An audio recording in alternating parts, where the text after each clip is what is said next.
Thank you to my parents for sponsoring this video.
Hi everyone, it's James, and finally, we have a new laptop.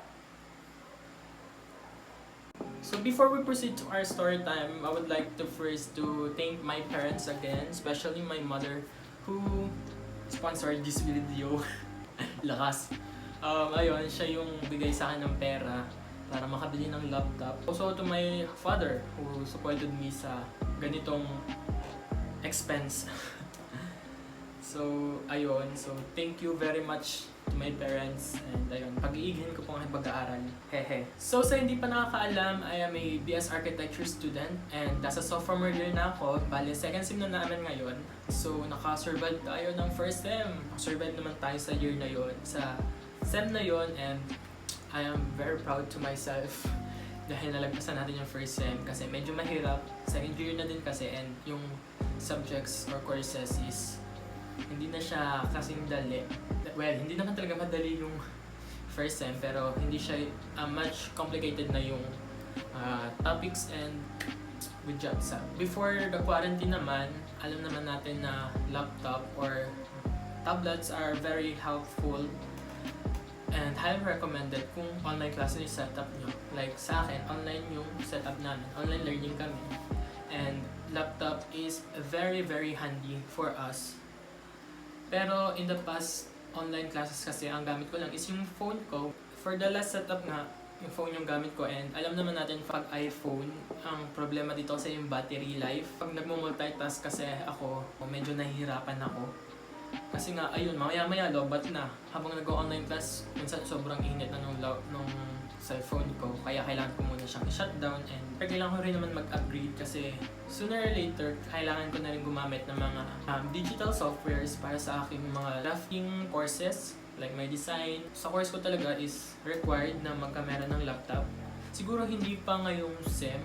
Siguro next sem kasi parang hindi ko pa napapansin sa courses namin ngayong second sem yung mga kailangan ng digital software. So, nagpabili ako ng laptop. So, disclaimer lang guys, hindi ko binigla yung parents ko para bilhin agad yung laptop. So, it takes time para mapag-ipunan namin yung budget for the laptop. Sinuggest ko tong laptop nito sa parents ko kasi I think it suits for the job na at least for makatagal siya hanggang 5th year na kung maaari itong laptop na to para ayun, magawa niya yung trabaho niya para sa aking course. Sa pagpili ko naman ng laptop, marami din naman akong kinonsider.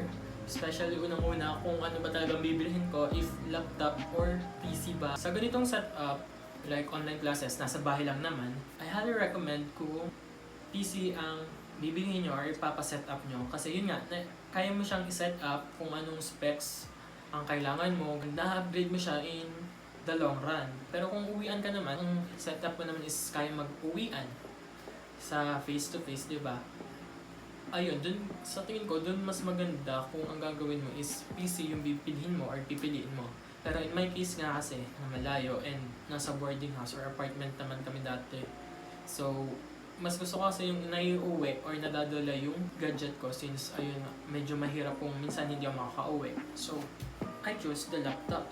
Price ko kasi, ayun, so digital softwares na yung ginagamit natin for, or gagamitin namin for drafting and rendering. Gamit din naman kami ng Photoshop or video editing for presentation since we are visual communicators. We use visual to send our output, like our projects, to our professors. Medyo mabigat yung specs na nire-require sa laptop or sa setup na kailangan for architecture students. And syempre, gusto ko kasi yung gagastos ako ng malaki ngayon, every month na mag-upgrade ako, yung upgrade ko na lang is like yung storage or yung processor niya. Nag-search ako sa YouTube ng mga recommendations for architecture students.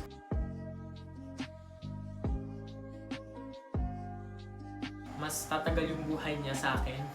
Magagamit ko siya ng mas matagal. Nagtanong din ako sa mga klase ko na may mga laptop na, mga kaibigan ko, kung ano ba yung ma-recommend nila na laptop para sa akin. So after nun na-recommend sa akin, sinabi ko sa nanay ko na ayun yung laptop na may sasuggest ko na bilhin ko kasi syempre nasa kanila yung budget, diba? And then finally pumayag na din naman sila na ayun na yung bilhin ko. Kasi nung una may hesitation kasi nga medyo mahal tong laptop na to. Hi guys, so singid lang uli ako dahil habang ina-edit ko tong video na to, hindi ko pala nasabi kung saan and kung paano ko na bili tong laptop na to. So basically, binili ko to sa UniPC na nakita ko sa isang Facebook group in which ang mga members nun is mga gumagamit din ng Acer Predator, and nakita ko yung offer ni UniPC which is very affordable in terms of the price of the PC, the specs of the PC, and also the freebies na ibinigay nila, which includes the keyboard, these headphones or headset, the bag, the mouse, and the mousepad. So, sulit na sulit guys, and if you want to order din ng inyong Acer Predator, I will link down below, below pa. I will link down in the description box yung site nila. And by the way, hindi to sponsor nila or ng Acer Predator. Parents ka lang nag-sponsor nitong video na to. So, ayun. I hope na makabili din kayo ng gusto niyong laptop. So, again guys, ito na yung laptop.